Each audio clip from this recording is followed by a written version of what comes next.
38 ans. Vous êtes québécois, docteur en sociologie. Laurent Wauquiez vous adore et on ne peut que vous envier ça.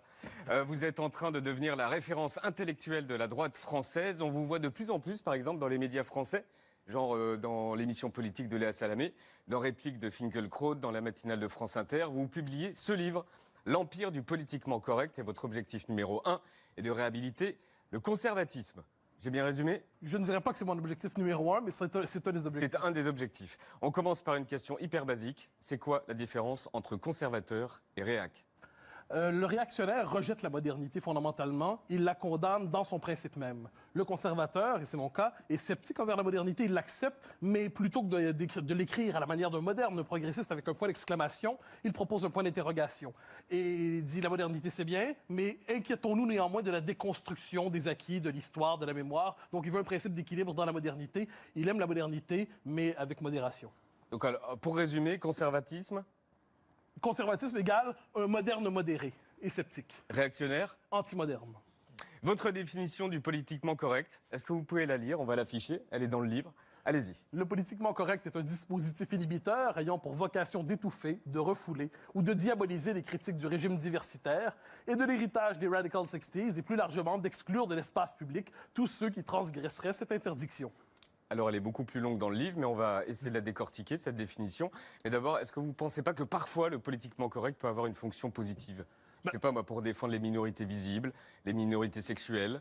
C'est pas ce que j'appellerais le politiquement correct. Il y a la décence dans nos sociétés, il y a la politesse, il y a le respect élémentaire dû à chaque personne. Le politiquement correct, c'est autre chose. C'est cette manière de disqualifier à l'avance une position en la disqualifiant moralement, ou pire encore, quelquefois, en la disqualifiant psychiatriquement. Je donne un exemple. Si vous êtes critique du multiculturalisme, au Canada, on a de bonnes raisons de l'être, par exemple, en Europe aussi, on ne dira pas que vous êtes un critique du multiculturalisme ou un conservateur, un souverainiste, quand ça, on dirait que vous êtes xénophobe. Alors, à partir du moment où vous êtes xénophobe, ou raciste, pire encore, on ne discute pas qu'un xénophobe ou un raciste, on la chasse de l'espace public. Mais juste, le multiculturalisme, c'est quoi? D'accord. Alors ça, c'est une doctrine qui est fondée sur ce que j'appelle l'inversion du devoir d'intégration. C'est-à-dire, traditionnellement, dans les sociétés occidentales, c'était la vocation du nouvel arrivant de prendre le pli de la société d'accueil. Le multiculturalisme inverse cette doctrine et dit que c'est la société d'accueil qui doit transformer ses institutions, ses mentalités, sa culture. Non, c'est le multiculturalisme comme doctrine et qui dit que c'est elle qui doit se transformer pour accommoder la société d'accueil. Je vous donne un exemple au Canada.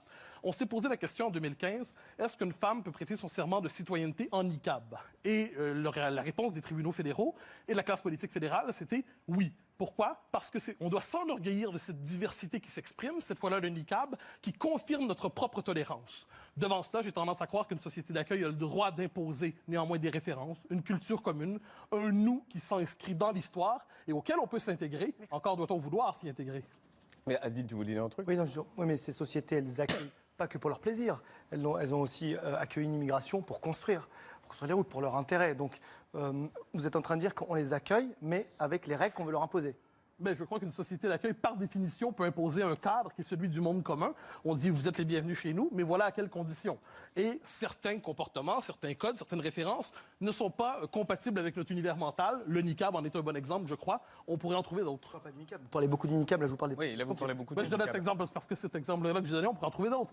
Quelqu'un qui refuserait, par exemple, dans une société de parler la langue. Quelqu'un qui dit, finalement, on préfère le communautarisme, le repli dans l'entre-soi, plutôt que d'embrasser la société d'accueil, d'apprendre à dire nous avec elle, d'embrasser son histoire, d'embrasser sa culture, d'embrasser ses mœurs, disant finalement, je veux habiter ce territoire sans habiter ce pays. Je veux habiter cette citoyenneté sans habiter cette nationalité. Vous êtes pour la diversité, quand même? J'ai jamais su ce que ça voulait dire comme concept.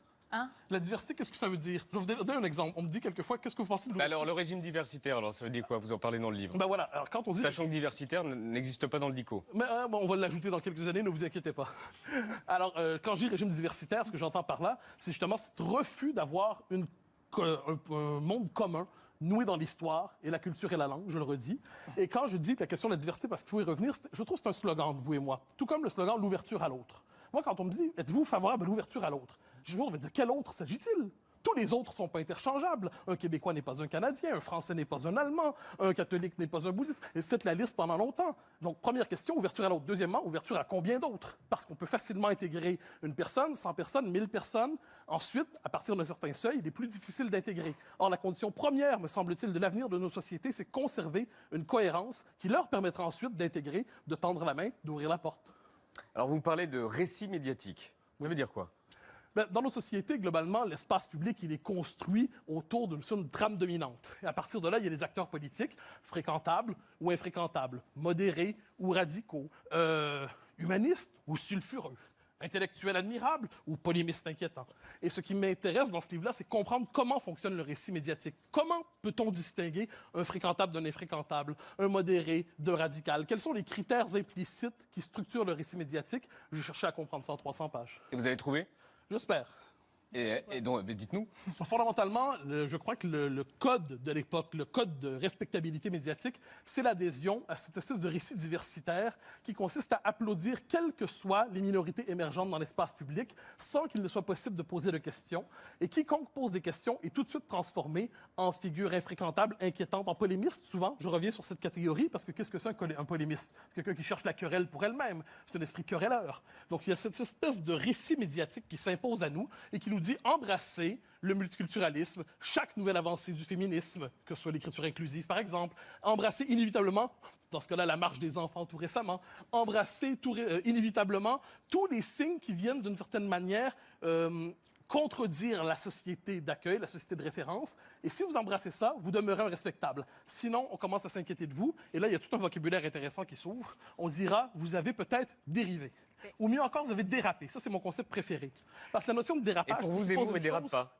Je ne sais pas ce que veut dire la notion de dérapage. La notion de dérapage, ça veut dire une chose. Il y a un corridor bien tracé. Je m'explique. Par exemple. Un instant. Il y a un corridor bien tracé.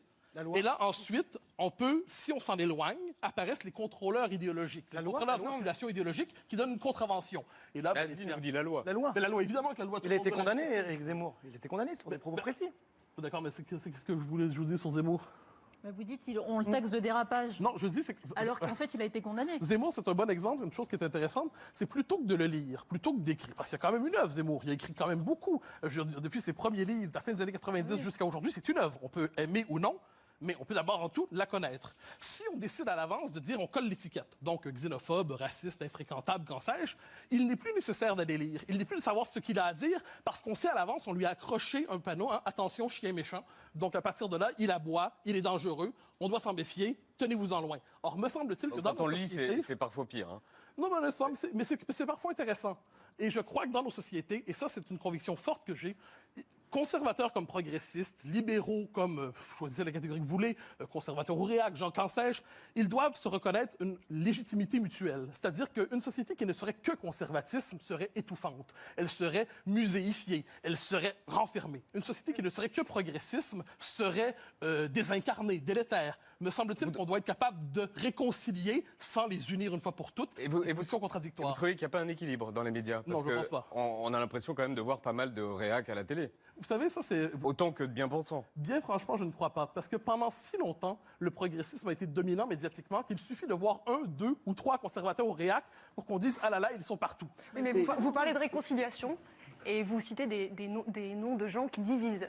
Éric Zemmour, typiquement, c'est quelqu'un qui divise. C'est pas en contradiction avec ce que vous pensez. La réconciliation, l'État fort, l'État unifié, c'est contradictoire. Non, la réconciliation, ça veut dire on a des points de vue contradictoires et on accepte d'avoir des points de vue contradictoires sans pour autant se diaboliser. Il n'accepte pas les points de vue des autres, ça, je pense que vous vous trompez. Il accepte de débattre avec absolument tout le monde. Je suis pas un instant, je suis pas son avocat ici. Je ne peux pas écrire un livre pro Zemmour, non plus qu'anti-Zemmour. Mais il accepte de débattre avec tout le monde et d'autres disent je ne débat pas avec lui parce qu'il est, faites la liste des colibets qu'on peut lui coller. Moi, je crois qu'une vertu dans nos sociétés, c'est d'accepter de débattre avec des gens qui sont en désaccord avec nous. Or, trop souvent, on considère qu'un débat, c'est un échange entre les nuances du même. Il est invité partout. Elle a raison. Il est invité partout. Donc, on ne peut pas dire qu'on ne veut pas débattre avec des gens comme Zemmour. Un instant, à ce que j'en sais, vous me corrigerez si je me trompe, mais plusieurs disent je n'accepte plus de débattre avec un tel personnage parce que sa présence dans l'espace public n'est pas acceptable. On doit l'en exclure parce qu'il, bon, je vous dis, il divise, bon, par exemple. Mais ça, c'est une autre chose qu'il faut rappeler dans nos sociétés démocratiques. La division, elle est consubstantielle à la démocratie. En démocratie, on n'a pas tous à être d'accord. Il y a des gens qui sont davantage axés sur la liberté, d'autres sur l'égalité, certains sur l'enracinement, d'autres le cosmopolitisme. Et une société bien pensée permet à ces gens-là de cohabiter sans pour autant les fondre dans un même magma. Et ça implique justement de faire en sorte d'accepter qu'on a devant soi quelqu'un qui ne pense pas comme nous, sans le diaboliser, quel que soit le camp auquel on appartient. Il refuse qu'on ait un prénom d'origine étrangère. Là, c'est au-delà de ne pas partager son point de vue. On peut ressentir ça comme une insulte. Moi, quand il me dit « je veux que tu t'appelles Pierre », je lui dis « je m'appelle Asdine ». Donc, je dois justifier son point de vue sur ça ou m'y opposer? C'est un tribunal sur Zemmour? Non, mais... On en parle beaucoup quand même. Mais je sais pas. Vous parlez de Zemmour, hein, Oui, j'en parle. Je crois que je parle de beaucoup d'autres personnes aussi. Mais parlons d'Emmanuel Macron, si vous le voulez bien. Il parie sur un clivage progressiste-populiste. Et vous? Ah ben ça, je trouve que c'est une erreur. Parce que fondamentalement, si on nous dit que d'un côté, il y a le progressisme, donc le camp du bien, l'empire lumineux, celui qui nous conduit à la parousie, celui qui nous conduit à la réconciliation universelle, et de l'autre, le vil, l'inquiétant, le toxique populiste qui voudrait nous ramener, on le comprend, aux pires heures de notre temps, eh bien, si on se représente le débat politique comme ça, il n'y a plus de débat. Un débat, ça présuppose que l'adversaire, on est capable de lui parler. Franchement, si j'ai devant moi un fasciste ou Hitler, je ne veux pas débattre avec lui. Je veux qu'on en finisse le plus rapidement possible avec lui. Mais quand on décide... L'extrême droite. Les nationalistes, ce sont l'extrême droite. Ben là, vous venez de faire une espèce d'équivalence un peu trop rapide, c'est-à-dire tout va pas ensemble en même temps. Prenez le Brexit, par exemple. Le Brexit, c'est pas l'extrême droite. Vous faites en désaccord avec le Brexit. Mais le Brexit, c'est pas l'extrême droite. C'est un attachement à la souveraineté nationale. Ensuite, prenez, et c'est ça qui m'intéresse, c'est la notion de thème d'extrême droite. Les acteurs politiques, c'est secondaire. Mais quand on nous dit l'identité nationale, c'est l'extrême droite. Ah bon? Depuis quand le souci d'appartenance, c'est l'extrême droite? On nous dit l'enracinement, c'est l'extrême droite. La critique de l'immigration massive, c'est l'extrême droite. Moi, bien franchement, je vais vous dire, la notion d'extrême droite, c'est tellement étendue qu'il est en train de perdre sa pertinence. Et on oublie que la véritable extrême droite existe, qu'on la condamne, mais qu'on n'utilise pas ce concept-là en toutes circonstances. François Hollande a dit aujourd'hui que l'extrême droite, justement, exercerait le pouvoir un jour en France. Est-ce que vous êtes d'accord avec cette analyse? Je ne le crois pas. Surtout, j'ai l'impression, si c'est Vauquier ou Retailleau ou Bellamy ou nommez-en d'autres, c'est pas l'extrême droite, ça. C'est la droite légitime. C'est la droite qui a tout à fait droit à l'espace public. Et je ne crois pas, cela dit, que ce qu'il appelle l'extrême droite, par ailleurs, prendra le pouvoir. Marine Le Pen, pour vous, est d'extrême droite ou de droite? Elle n'appartient pas à la droite. J'ai l'impression qu'elle se dérobe à ces catégories de plus en plus. Elle-même refuse ces étiquettes-là. Et quand on regarde son programme économique, on n'a pas l'impression d'être devant une représentante du patronat. Mais j'y reviens. Il y a une chose qui est essentielle, c'est que si vous avez un débat, j'insiste, entre progressistes, donc le camp du bien, et populistes, les infréquentables et le camp du mal, c'est que c'est une espèce de reproduction fictive de la Deuxième Guerre mondiale en 2019, où en plus on se donne un rôle formidable, parce que si vous avez l'impression de lutter contre Hitler ou l'extrême droite ou tout ça, vous êtes d'un coup une résistante. Félicitations, madame, certificat de progrès. Personne, hein, Quand même. journaliste. Non, mais c'est vous qui avez parlé d'Hitler, hein, c'est pas ça bien. Non, mais quand on dit extrême droite, on sait où ça mène. Quand on dit extrême droite, on pense pas exactement à autre chose que cette espèce de catastrophe absolue qu'a été la Deuxième Guerre mondiale et l'expérience du fascisme et du nazisme. Donc quand on dit extrême droite, on sait à quoi ça conduit. Et moi, je me dis qu'au-delà de ces étiquettes qu'on distribue pour disqualifier ou pour honorer, qu'en sais-je, la question qui me préoccupe, c'est être capable d'avoir une conversation civilisée, raisonnable, sur les questions qu'on a l'habitude de dire dangereuses ou glissantes. Est-ce que vous savez pourquoi vous êtes devenu conservateur? Je l'ai toujours été, je crois, par sensibilité, mais par attachement... C'est pas de naissance. Ah oui, vous ne naissez pas conservateur. vous aimez les progressistes? Bon, j'en sais rien, mais je vous pose la question. Vraiment, si c'est une question... par attachement, véritablement, mais c'est une réponse très québécoise, à la mémoire de mon pays. C'est-à-dire ce sentiment que, depuis 400 ans, on s'obstine en Amérique. Et pour vous, votre pays, pour nous, votre pays, c'est Justin Trudeau. Non, ça, c'est le Canada, c'est un autre pays. Ah oui. Et là, vous découvrez... la différence. Oui, mais moi, je ne suis pas Canadien. Moi, c'est un pays que j'apprécie. Vous êtes Canadien. Formellement, mais pas fondamentalement. Vous êtes Canadien. Désolé de vous le dire, mais vous êtes Canadien. Je suis indépendantiste, je travaille très fort à ne plus l'être. D'ailleurs, j'ai une question, mais c'est un livre beaucoup sur la France. De quoi je me mêle?